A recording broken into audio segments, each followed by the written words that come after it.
An electric motor consists of a rectangular insulated copper wire or conducting wire which is insulated outside and is placed between the two ends of a permanent magnet, north pole and south pole.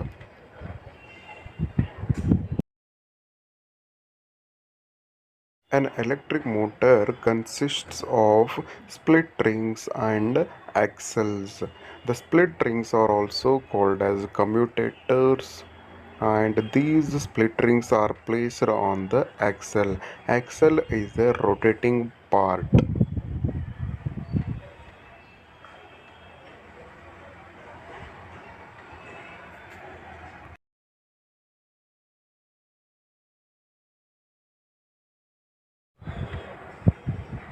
Here we connect the ends of the rectangular coil with the split rings like this, where the two ends of the rectangular coil are attached to the split rings externally. In this stationary part, the two ends are connected to a stationary battery and two ends are connected with the carbon brushes.